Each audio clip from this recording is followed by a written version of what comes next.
नमस्कार साथियों, स्वागत है आप सभी का। आज की वीडियो आप लोगों के लिए काफ़ी महत्वपूर्ण होने वाली है क्योंकि आज हम कहानी विधा पर आधारित ऐसे महत्वपूर्ण प्रश्नों के बारे में पढ़ेंगे जो हिंदी की सभी परीक्षाओं के लिए काफ़ी महत्वपूर्ण है।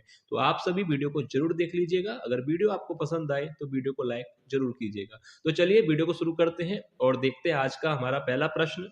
तो देखिए, पहले ही आपको पता है कि जितने भी प्रश्न हैं आज वो सारे कहानी विधा पर आधारित हैं।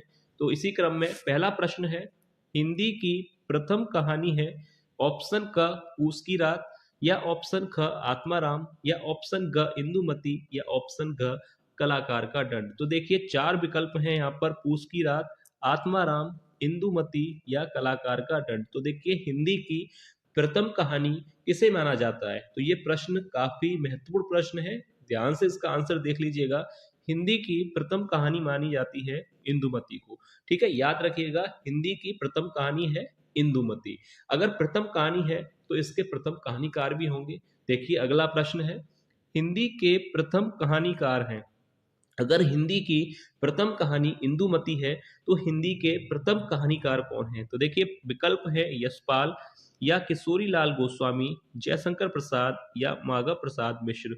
हिंदी के प्रथम कहानीकार हैं, तो याद रखिएगा इस प्रश्न का राइट आंसर हो जाएगा ऑप्शन ख किशोरी लाल गोस्वामी जी। ठीक है, याद रखिए दोनों प्रश्न काफी महत्वपूर्ण हैं। हिंदी की प्रथम कहानी है इंदुमती और हिंदी के प्रथम कहानीकार कौन है? किशोरी लाल गोस्वामी। ठीक है, याद रखिएगा ये दोनों प्रश्न ध्यान से देख लीजिएगा। प्रथम कहानी है इंदुमती और प्रथम कहानीकार है किशोरी लाल गोस्वामी जी। अब इसके बाद देखिए, अगला प्रश्न है।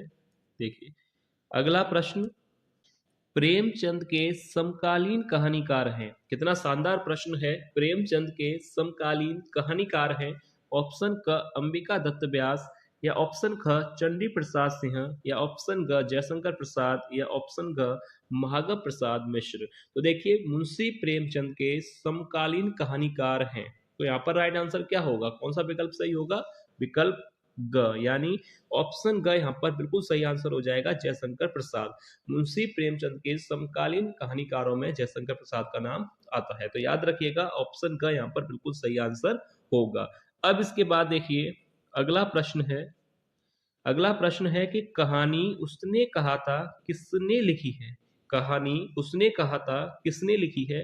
ऑप्शन क विशंबर नाथ शर्मा कौशिक ने, या ऑप्शन ख सुदर्शन ने, ऑप्शन ग चंद्रधर शर्मा गुलेरी जी ने, या ऑप्शन ग रामचंद्र शुक्ल ने। तो देखिए, कहानी उसने कहा था किसने लिखी है, यानी इसके लेखक कौन है? याद रखिएगा ऑप्शन ग यहाँ पर बिल्कुल सही आंसर हो जाएगा, चंद्रधर शर्मा गुलेरी ने। ठीक है, याद रखिएगा, कहानी उसने कहा था किसने लिखी है? चंद्रधर शर्मा गुलेरी जी ने। आ सकता है प्रश्न, ध्यान से देख लीजिएगा। उसने कहा था कहानी किसने लिखी है? चंद्रधर शर्मा गुलेरी जी ने। अब इसके बाद देखिए, अगला प्रश्न है, कौन सी रचना कहानी है? ऑप्शन दिए गए हैं हंस, उसने कहा था, या निर्मला, या ऑप्शन घ ध्रुव स्वामिनी।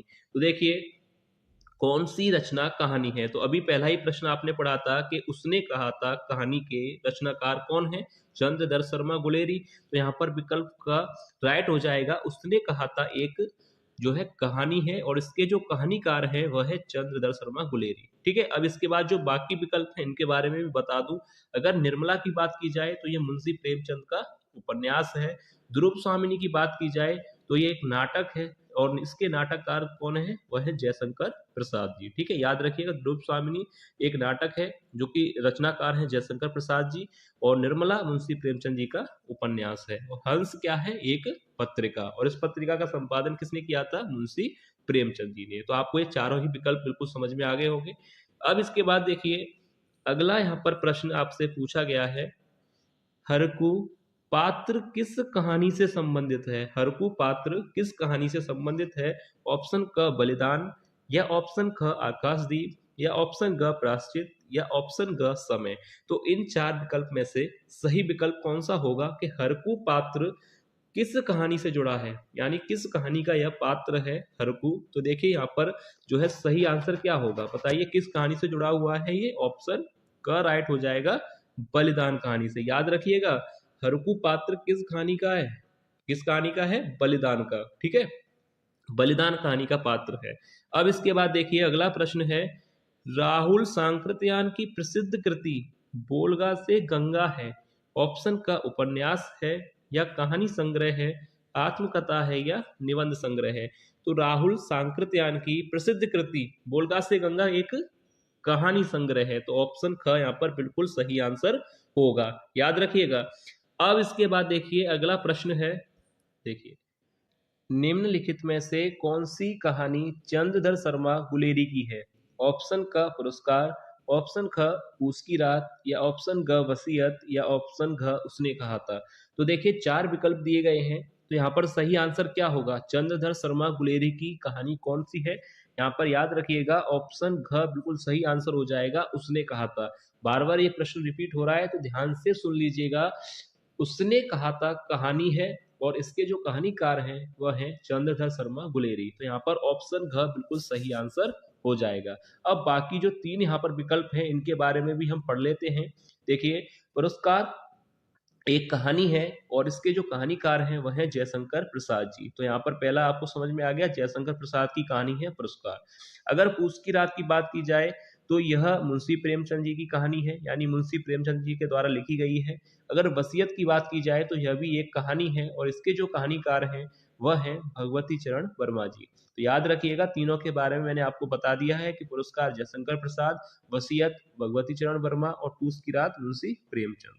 यहाँ तक आपको क्लियर है। अब इसके बाद देखिए अगला प्रश्न है, अगला प्रश्न है देखिए अगला प्रश्न है कि पूस की रात कृति के रचनाकार हैं।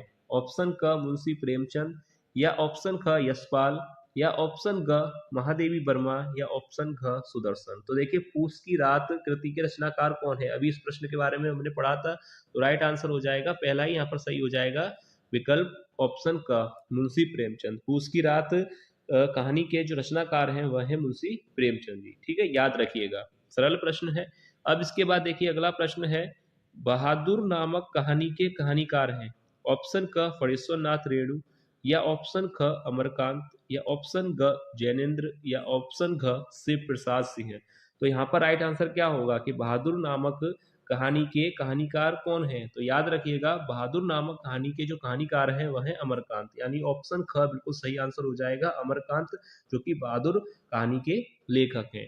अब इसके बाद अगला प्रश्न है कि निम्नलिखित रचनाओं में से कौन सी रचना कहानी नहीं है। निम्नलिखित रचनाओं में से कौन सी रचना कहानी नहीं है। ऑप्शन दिए गए हैं पुरस्कार, वसीयत, सती, या आचरण की सभ्यता। तो देखिए यहाँ पर सही आंसर कौन सा होगा, पुरस्कार अभी मैंने आपको बताया था कि कहानी है जयशंकर प्रसाद की, और वसीयत भगवती चरण वर्मा जी की है। ठीक है, और ये जो सती है यह भी एक कहानी है जो कि शिवानी जी द्वारा लिखी गई है। ऑप्शन घ की बात की जाए तो ये बिल्कुल सही होगा, क्योंकि आचरण की सभ्यता एक कहानी नहीं है, आचरण की सभ्यता एक निबंध है। अब देखिए अगला प्रश्न है, आधुनिक काल की महिला कहानीकार हैं। ऑप्शन ए महादेवी वर्मा, या option B Sarojini, option C Manu Bhandari, या ऑप्शन डी शकुंतला। तो देखिए यहाँ पर राइट आंसर क्या होगा, आधुनिक काल की महिला कहानीकार कौन है। तो याद रखिएगा अगर ये प्रश्न एग्जाम में पूछा जाए, आधुनिक काल की महिला कहानीकार है मनु भंडारी। याद रखिएगा ऑप्शन ग यहाँ पर सही आंसर हो जाएगा, मनु भंडारी। अब इसके बाद देखिए अगला प्रश्न है, निम्नलिखित रचनाओं में से कौन सी रचना कहानी है। निम्नलिखित रचनाओं में से कौन सी रचना कहानी है। ऑप्शन ए त्यागपत्र, या ऑप्शन बी भाग्य और पुरुषार्थ, या ऑप्शन सी पुरस्कार, या ऑप्शन डी आन का मान। तो देखिए निम्नलिखित रचनाओं में से कौन सी रचना कहानी है। तो कहानी यहाँ पर देखिए ऑप्शन ग जो दिया गया है पुरस्कार बिल्कुल राइट आंसर हो जाएगा, क्योंकि पुरस्कार एक कहानी है और इसके जो कहानीकार हैं वह है जयशंकर प्रसाद। ठीक है, ऑप्शन ग यहाँ पर बिल्कुल सही आंसर होगा। अब बाकी जो यहाँ पर तीन विकल्प दिए गए हैं इनके बारे में भी पढ़ लेते हैं। देखिए त्यागपत्र जो है उपन्यास है जो कि जैनेन्द्र कुमार का है, ध्यान रखिएगा त्यागपत्र कहानी नहीं है, उपन्यास है जो कि जैनेन्द्र कुमार जो है इसके रचनाकार हैं। भाग्य और पुरुषार्थ की बात की जाए तो यह भी जैनेन्द्र कुमार के द्वारा लिखा हुआ निबंध है। और आन का मान जो है एक नाटक है जिसे श्री हरिकृष्ण प्रेमी के द्वारा लिखा गया है। तो यहाँ पर जो पुरस्कार है वह कहानी है जो कि जयशंकर प्रसाद की है। अब इसके बाद देखिए अगला प्रश्न जो आपसे यहाँ पर पूछा गया है, निम्नलिखित में से कौन सी रचना कहानी है? निम्नलिखित में से कौन सी रचना कहानी है? ऑप्शन दिए गए हैं पूस की रात, कुहासा और किरण, या ऑप्शन ग कुटज, या ऑप्शन घ रॉबर्ट नर्सिंग होम। अब देखिए इनमें से कौन सी रचना कहानी है, तो यहाँ पर राइट आंसर हो जाएगा, पहला ही विकल्प बिल्कुल सही होगा, पूस की रात। पूस की रात मुंशी प्रेमचंद द्वारा लिखित कहानी है, तो यहाँ पर जो पहला विकल्प है वह बिल्कुल सही होगा। अब इसके बाद अगर ऑप्शन ख, ग और घ की बात की जाए तो देखिए कुहासा और किरण विष्णु प्रभाकर द्वारा लिखा गया है। कुटज जो है निबंध है, इसके लेखक हैं हजारी प्रसाद द्विवेदी, और रॉबर्ट नरसिंह होम इसके जो लेखक हैं वह हैं कन्हैया लाल मिश्र प्रभाकर। याद रखिएगा कुहासा और किरण विष्णु प्रभाकर इसके लेखक हैं। रॉबर्ट नरसिंह होम में अगर आपसे पूछा जाए कि इसके रचनाकार कौन है, तो याद रखिएगा कन्हैया लाल मिश्र प्रभाकर है। कुटज जो है निबंध है और इसके जो लेखक है वह है हजारी प्रसाद द्विवेदी जी। ठीक है, यहाँ तक आपको क्लियर है। अब इसके बाद देखिए अगला प्रश्न है कि बोलगा से गंगा के लेखक कौन है? ये प्रश्न आता है परीक्षा में, ध्यान दीजिएगा। बोलगा से गंगा के लेखक हैं मुंशी प्रेमचंद, जैनेन्द्र कुमार, हजारी प्रसाद द्विवेदी, या राहुल सांकृत्यायन। तो यहाँ पर राइट आंसर क्या होगा? बोलगा से गंगा के लेखक कौन है? तो याद रखिएगा बोलगा से गंगा के जो लेखक हैं वह हैं राहुल सांकृत्यायन, यानी ऑप्शन घ यहाँ पर राइट आंसर हो जाएगा। बोलगा से गंगा के लेखक कौन है? राहुल सांकृत्यायन। ठीक है, यहाँ तक आपको क्लियर है। अब इसके बाद देखिए अगला प्रश्न है, पर्दा कहानी के कहानीकार कौन है? पर्दा कहानी के कहानीकार कौन है? ऑप्शन दिए गए हैं प्रेमचंद, जयशंकर प्रसाद, अमरकांत, या ऑप्शन यहाँ पर घ है यशपाल। पर्दा कहानी के लेखक कौन है या कहानीकार कौन है? तो यहाँ पर राइट आंसर क्या होगा? पर्दा कहानी के जो लेखक है वह है यशपाल, यानी ऑप्शन यहाँ पर जो घ है वो सही हो जाएगा। यशपाल जो है पर्दा कहानी के लेखक है। ठीक है, और बोलगा से गंगा के अभी मैंने आपको बताया था, बोलगा से गंगा के लेखक कौन है? राहुल सांकृत्यायन जी। ऑप्शन घ बिल्कुल सही होगा। अब इसके बाद देखिए अगला प्रश्न है, दुलाई वाली किस विधा की रचना है? दुलाई वाली किस विधा की रचना है? उपन्यास है, नाटक है, कहानी है, या रेखा चित्र है? तो दुलाई वाली जो है किस विधा की रचना है? तो यहाँ पर याद रखिएगा यह एक कहानी है। यहाँ पर याद रखिएगा इसकी विधा क्या है? दुलाई वाली की कहानी। ठीक है, अब इसके बाद देखिए अगला प्रश्न है जो कि लास्ट प्रश्न है। देखिए अगला प्रश्न है, मधुआ कहानी के रचनाकार हैं, ऑप्शन ए महादेवी वर्मा है, रामचंद्र शुक्ल है, या किशोरी लाल गोस्वामी है, या जयशंकर प्रसाद है? तो यहाँ पर राइट आंसर क्या होगा? मधुआ कहानी के रचनाकार कौन है? तो याद रखिएगा मधुआ कहानी के जो रचनाकार हैं वह है जयशंकर प्रसाद, यानी ऑप्शन घ यहाँ पर राइट आंसर होगा। ठीक है, तो ये था वीडियो का लास्ट प्रश्न। उम्मीद है कि आपको आज के प्रश्न पसंद आए होंगे। अगर वीडियो आपको पसंद आई है तो वीडियो को लाइक जरूर कीजिएगा।